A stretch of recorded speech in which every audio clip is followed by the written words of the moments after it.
भाइयों और बहनों, शंखनाद चैनल हम लोग प्रारंभ कर रहे हैं। चैनल की आवश्यकता क्यों पड़ी, इस चैनल को क्यों चलाएं, मैं पहले वीडियो में आप सबके सामने विचार रखने का प्रयास करता हूँ। आज से 1000 साल पहले हमारी भूमि, जमीन, क्षेत्रफल लगभग 1 करोड़ वर्ग किलोमीटर।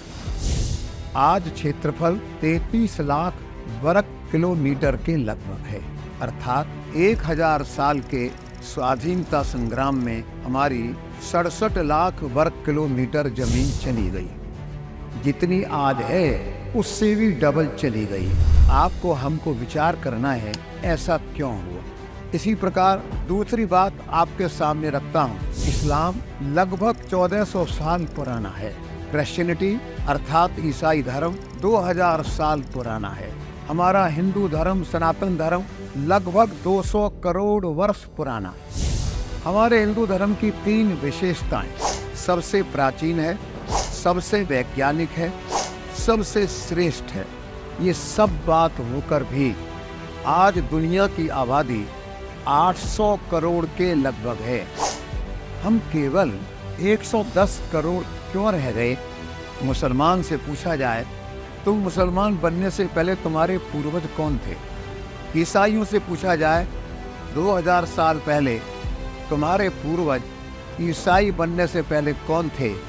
एक बात निकल करके आएगी, सनातनी हिंदू थे, सनातनी हिंदू थे। तीनों में अंतर कितना है। इस्लाम जो कुरान को नहीं मानता, जो मोहम्मद साहब को नहीं मानता, वो काफिर है। हमें उसे लूटने का, मारने का, उसके घर में आग लगाने का पूरा अधिकार है। उन्होंने इसके लिए जिहाद का नारा दिया और आतंकवाद का सहारा लिया। क्रिश्चियनिटी, ईसाइयत जो बाइबल को नहीं मानते, जो ईसा मसीह को नहीं मानते, एक ना एक दिन हमने सबको ईसाई धर्म के रंग में रंगना है। और जो इसको नहीं मानेगा उसके लिए उन्होंने क्रूसेड नाम से अपनी योजना प्रारंभ की।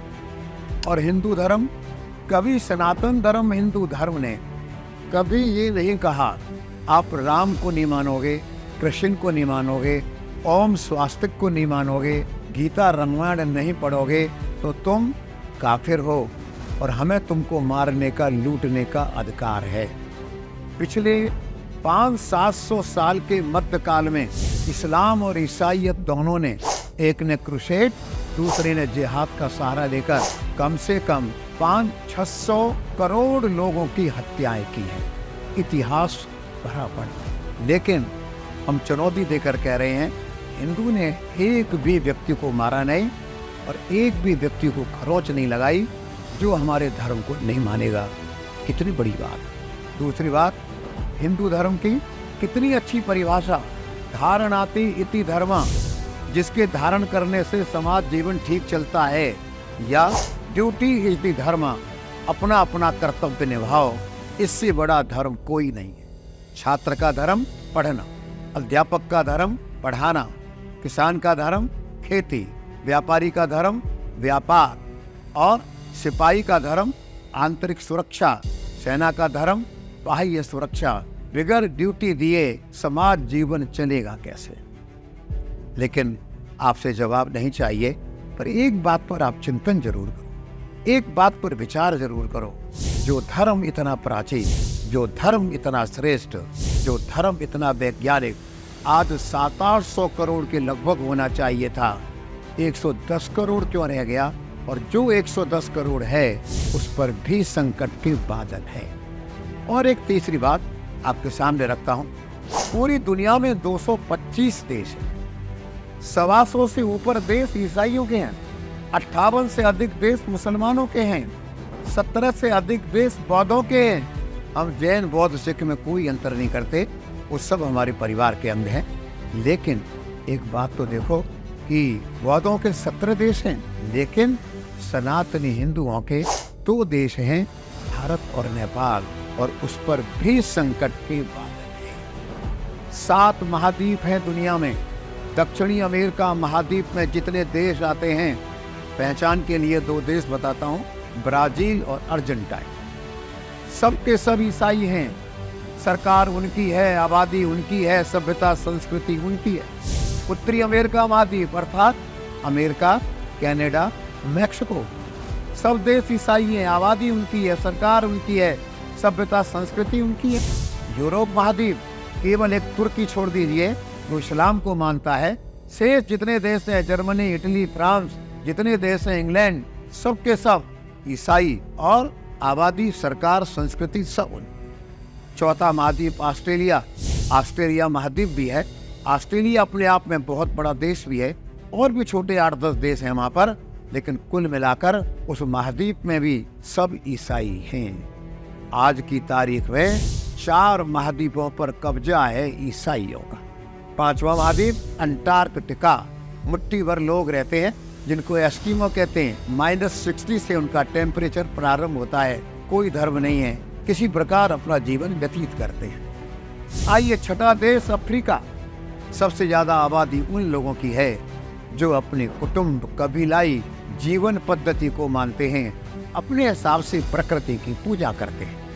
तो अगर कहना हो वह नंबर 1 पर कबीलाई जीवन व्यतीत करने वाले, प्रकृति की पूजा करने वाले लोग हैं, नंबर 2 पर इस्लाम है, नंबर 3 पर ईसाईयत है। और 7वां महाद्वीप एशिया। दुनिया का सबसे बड़ा महाद्वीप है एशिया, भूगोल में सबसे बड़ा, आबादी में सबसे बड़ा।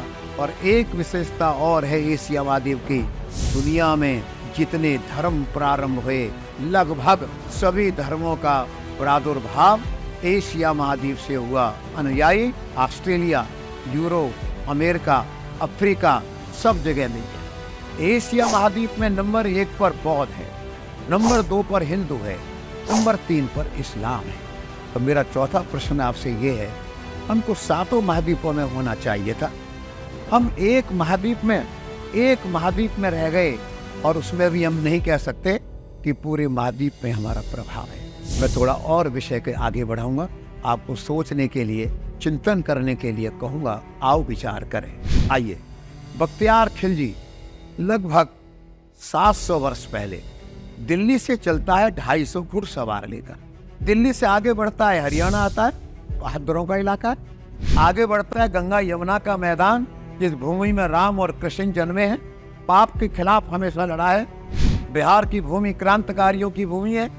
वो उत्तर प्रदेश से जीत कर निकलता है, बिहार से जीत कर निकलता है, बंगाल पहुंचता है, क्रांतिकारियों की भूमि है, बंगाल को विजित करता है, आसाम पहुंचता है, आसाम में हम उसको पराजित कर देते। लेकिन 250 घुड़सवार, एक गांव के लोग भी किसी छत पर इकट्ठे हो जाते, पत्थर भी मार देते, एक लाठी भी फेंक दे तो मारे जाते। और सबसे कमाल की बात है, पटना से 100 किलोमीटर दूर नालंदा विश्वविद्यालय, 10 किलोमीटर के रेडियस में फैला हुआ, 15,000 छात्र, 4-5 हजार प्राध्यापक, क्लरिकल स्टाफ, चतुर्श्रेणी कर्मचारी, सब मिलाकर 18-20 हजार लोग वहाँ पर हैं, जो अधिकतर युवा हैं।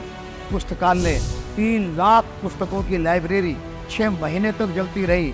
एक भी बख्तियार खिलजी के साथ आया हुआ मुस्लिम आक्रांता, मुस्लिम हमलावर न मारा जाता है, न घायल होता है।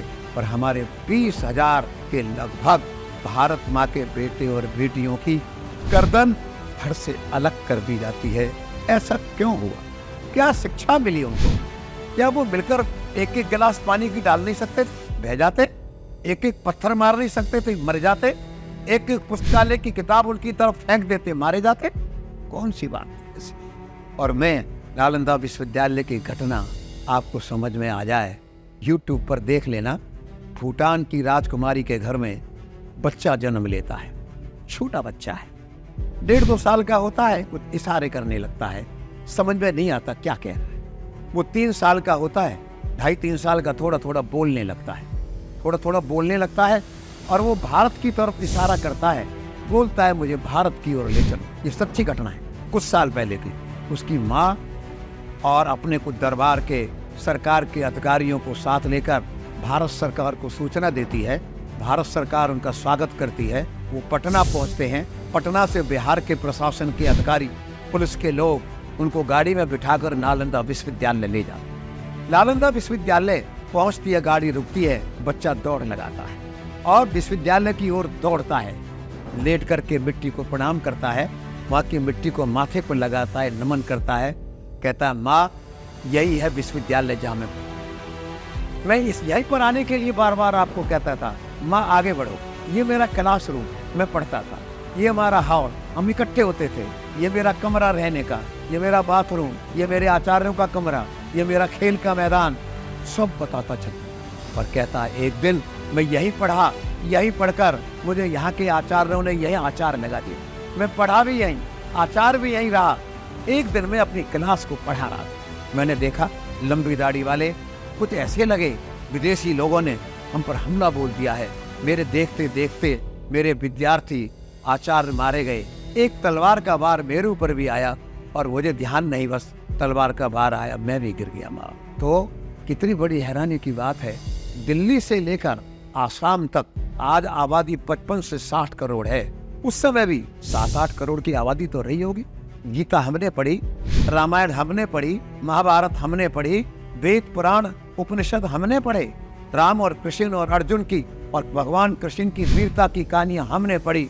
हमको क्या हो गया था, हमको क्या हुआ था, हम उठे क्यों नहीं, लड़े क्यों नहीं, खाली आरती उतार कर पूजा करके रह गए हम लोग।